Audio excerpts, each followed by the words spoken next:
AIIMS ಕಿಚನ್ಗೆ ಸ್ವಾಗತ. ಇವತ್ತು ಸಂಜೆ ವೇಳೆಗೆ ಟೀ ಜೊತೆ ತಿನ್ನುವಂತಹ ಸ್ನ್ಯಾಕ್ಸ್ ರೆಸಿಪಿ ಮಾಡ್ತಾಯಿದ್ದೀನಿ. ಕೇವಲ 10 ನಿಮಿಷದಲ್ಲಿ ಆಗೋಗುತ್ತೆ.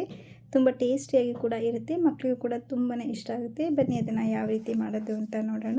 ಹೂಕೋಸನ್ನು ಬಳಸಿ ಪಕೋಡವನ್ನು ಮಾಡ್ತಾಯಿದ್ದೀನಿ.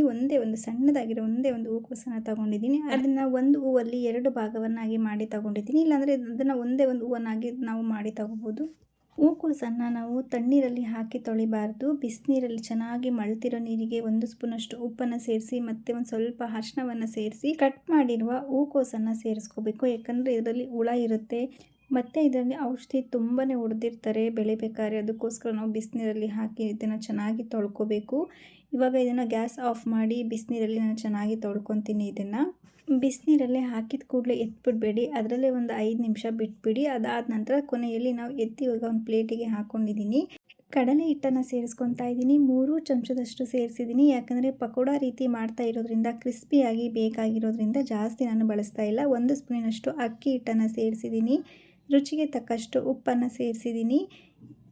ಖಾರಕ್ಕೆ ಖಾರದ ಪುಡಿ 1/4 ಚಮಚದಷ್ಟು ಖಾರದ ಪುಡಿಯನ್ನು ಸೇರಿಸಿದ್ದೀನಿ. ಹೆಚ್ಚು ಬೇಕಂದರೆ ನೀವು ಸೇರಿಸ್ಬೋದು. ನಂತರ ಗರಂ ಮಸಾಲವನ್ನು ಸೇರಿಸ್ಕೊತಾ ಇದ್ದೀನಿ. 1/4 ಚಮಚದಷ್ಟು ಹಾಕ್ಕೊಳ್ಳಿ, ತುಂಬ ಟೇಸ್ಟ್ ತುಂಬಾ ಚೆನ್ನಾಗಿರುತ್ತೆ. ನಂತರ ಪೆಪ್ಪರ್ ಪುಡಿಯನ್ನು ತೊಗೊಂಡಿದ್ದೀನಿ, ಮೆಣಸಿನ ಪುಡಿ 1/4 ಚಮಚದಷ್ಟು ಅಷ್ಟೇ.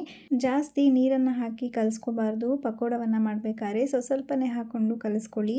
ತೆಳ್ಳಗೆ ಆಯಿತು ಅಂದರೆ ಸ್ವಲ್ಪನೂ ಕೂಡ ಚೆನ್ನಾಗಿಲ್ಲ, ಅದರ ಬೈಂಡಿಂಗ್ ಕೂಡ ಚೆನ್ನಾಗಿ ಬರೋದಿಲ್ಲ. ಹಾಗಾಗಿ ನೋಡಿಕೊಂಡು ಸ್ವಲ್ಪನೇ ನೀರನ್ನು ಸೇರಿಸ್ತಾ ಕಲಿಸ್ತಾ ಬನ್ನಿ. ಪಕೋಡ ಮಾಡ್ತಾ ಇದ್ದೀವಿ ಅಂದಮೇಲೆ ಕರ್ಬೇವಿನ ಸೊಪ್ಪು ಇರಲೇಬೇಕಲ್ವ. ಸ್ವಲ್ಪ ಕರ್ಬೇವಿನ ಸೊಪ್ಪನ್ನು ಹಾಕಿ ಕಲಿಸ್ಕೊಂಡು ಇಟ್ಬಿಡಿ. ನಂತರ ಇವಾಗ ಎಣ್ಣೆ ಕಾದಾದ ನಂತರ ಇವಾಗ ನಾನು ಪಕೋಡವನ್ನು ಹಾಕ್ಕೊತಾ ಇದ್ದೀನಿ. ಕ್ರಿಸ್ಪಿಯಾಗಿ ತುಂಬಾ ಚೆನ್ನಾಗಿರುತ್ತೆ. ಟೈಮ್ ಕೂಡ ಜಾಸ್ತಿ ಬೇಕಾಗೋದಿಲ್ಲ. ಕೇವಲ ಒಂದು 10ರಿಂದ 15 ನಿಮಿಷ ಸಾಕು ಅಷ್ಟೇ ಮಾಡ್ಕೊಳ್ಳೋದಕ್ಕೆ. ಸ್ಕೂಲಿಂದ ಬಂದಾಗ ಮಕ್ಕಳು ಏನಾರು ಸ್ನ್ಯಾಕ್ಸ್ ಕೇಳ್ತಾರೆ. ಅಂಥ ಟೈಮಲ್ಲಿ ಮಕ್ಕಳಿಗೆ ಈ ರೀತಿ ಮಾಡಿಕೊಡ್ಬೋದು. ತುಂಬಾ ಚೆನ್ನಾಗಿರುತ್ತೆ. ಹೊರಗಡೆ ಗೋಬಿ ಆಗಲಿ ಪಾನಿಪುರಿ ಆಗಲಿ ಕೊಡಿಸೋ ಬದಲು ಮನೇಲಿ ಹೆಲ್ತಿಯಾಗಿ ಮಾಡಿಕೊಡ್ಬೋದು. ಎಣ್ಣೆ ಐಟಮ್ಸು ಅಷ್ಟು ನಾವು ಹೆಲ್ತಿ ಅಂತಲೇ ಹೇಳೋಕ್ಕಾಗೋದಿಲ್ಲ. ವಾರಕ್ಕೊಮ್ಮೆ ಆದರೂ ನಾವು ಮಾಡ್ಕೊಂಡು ತಿನ್ಬೋದು. ಎಣ್ಣೆಯಲ್ಲಿ ನಾವು ಅದನ್ನು ಕೆಂಪಗಾಗೋವರೆಗೂ ಕ್ರಿಸ್ಪಿ ಆಗೋವರೆಗೂ ಕೂಡ ನಾವು ಚೆನ್ನಾಗಿ ಇದನ್ನು ಬೇಯಿಸ್ಕೋಬೇಕು. ನೋಡಿ ಇವಾಗ ಕೆಂಪಗಾಗಿದೆ.